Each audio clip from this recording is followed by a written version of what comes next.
Zakk Wylde, nice to meet you, man. Right back at you, brother. Welcome back to Toronto. When was the last time you were in town? Do you remember? It wasn't that long ago, man. No? No. It was just, because we were just hanging out here.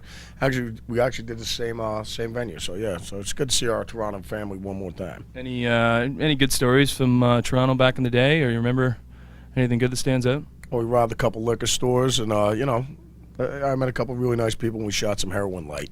It was good. Good well, times. at least it's good light heroin here in Toronto.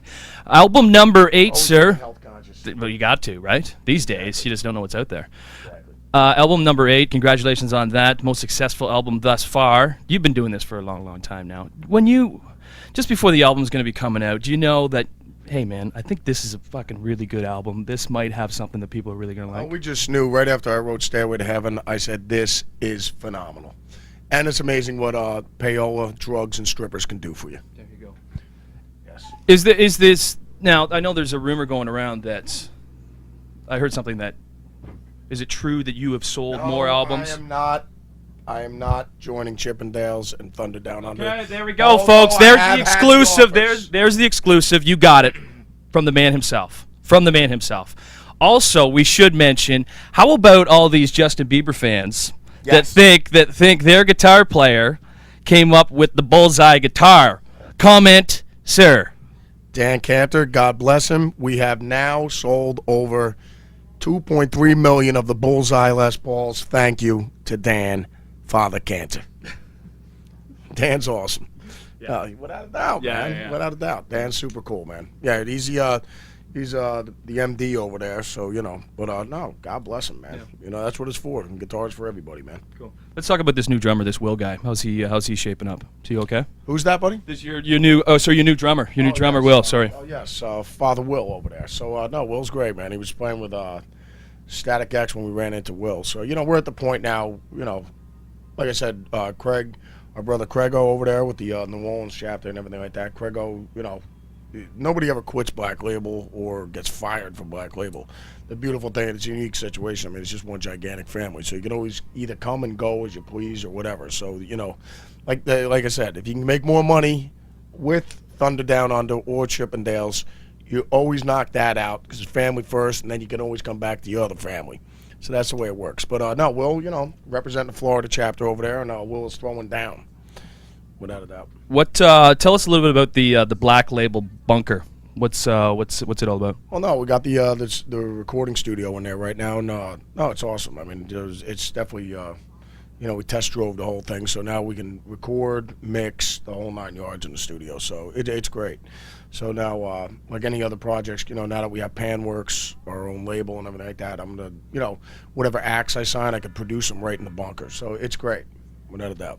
When you're let's say specifically with this album, when you're putting it together, do you go sound, lyrics, riffs? How do you kind of organize it that way, or how do you like to put a song together? Well, I mean, no, as far as the songs, I mean, it's just like, I always think, you depends on what side of the bed you woke up on that day, and usually when you said, I mean, bro, you can get inspiration. Us just driving to the studio and some Zeppelin comes on or Neil Young or whatever. Heart of Gold could come on and go, dude, it'd be cool if we did something like that. You know what I mean? In that vein or whatever. You know what I mean? But yeah, inspiration comes from all over the place, man. But I mean, it's just like, but the great thing about being in the recording studio, they ask any band or any artist or anything like that.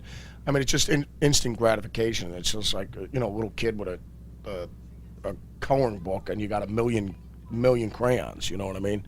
So I mean, it just breeds inspiration. I mean, the piano sounds great, the electric guitar sound, the Marshall stacks sound insane, the drums sound like cannons. I mean, just everything just sounds slamming when you're in there, you know what I mean? You get an idea, you're like, how's that, when we throw this down on the piano, I can record you right there, you know what I mean? Being the front man of this one, what'd you take from those years with Ozzy and putting an album together? Well, no, same, it's always, well, with the Boss, it was more or less, like the riff guy, you know what I mean? It's just the music and stuff like that's my responsibility as a guitar player. Randy, Father Rhodes over there, St. Rhodes, Randy was the guitar player, and he set the standard and the bar for what Ozzy music's supposed to sound like, you know what I mean? And then Jake came in and threw down like it was nobody's business, and so it's just like being a New York Yankee. You put the pinstripes on, that's the being Ozzy's guitar player is like joining the Yankees. What's expected out of you as an Ozzy guitar player? You know what I mean? So no, it's just the riffs and everything like that, and just the music. But I mean, with Oz, I never, it was never lyrics or it was never melodies. I mean, Oz is a singer. You know what I mean? He's that's the joy of singing, coming up with the melodies, and Oz is he's pretty slamming at it. So, but the whole thing is.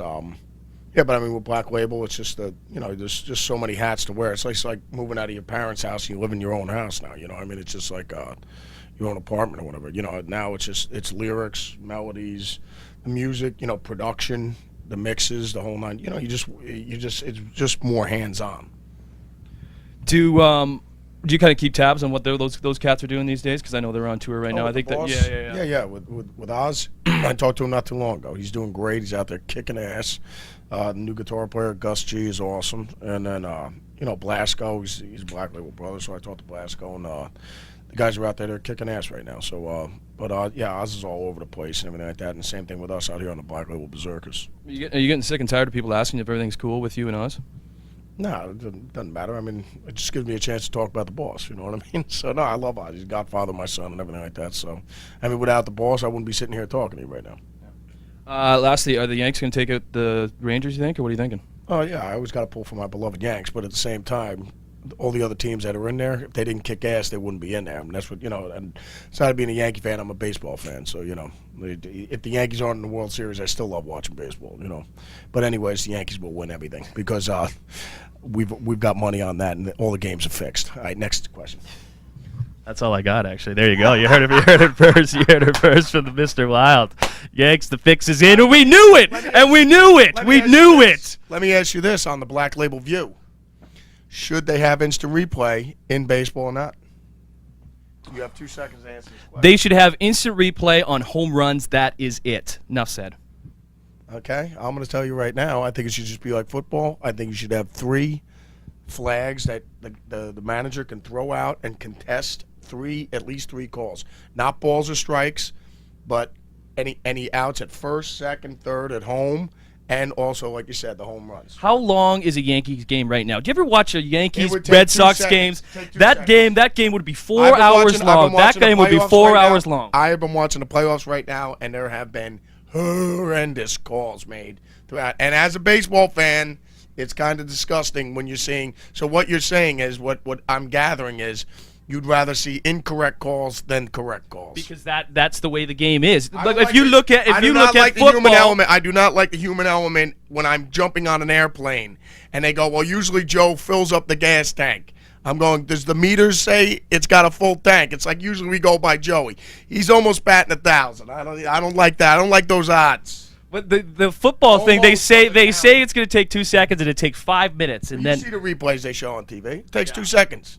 I can tell you what. All right, the Detroit game with the baseball, with the perfect game. Yeah. All right, it took 2 seconds to go. Dude, the guy's out. But how great a story was that the umpire knew he was wrong? He got 28 guys out. He knew he was wrong. He got 28 guys out instead of 27. No, but the whole thing is, the thing that I can't stand is that people go, well, it takes away the human element. And I go, oh, what, the human element of suck? So that means you got it wrong? That's what you enjoy. Okay, forget it. No, my whole argument is right there. That Detroit game, all right, it takes 2 seconds. I could film it for you right now and just go, show the replay. And then you go, Zach, the guy's blatant. He's so out, it's a joke. I go, all right, there you go. There's the justification for instant replay. That's the end of that question. And if you don't think so, you suck. And that's the end of this interview. Zakk Wylde, ladies and gentlemen. That's it.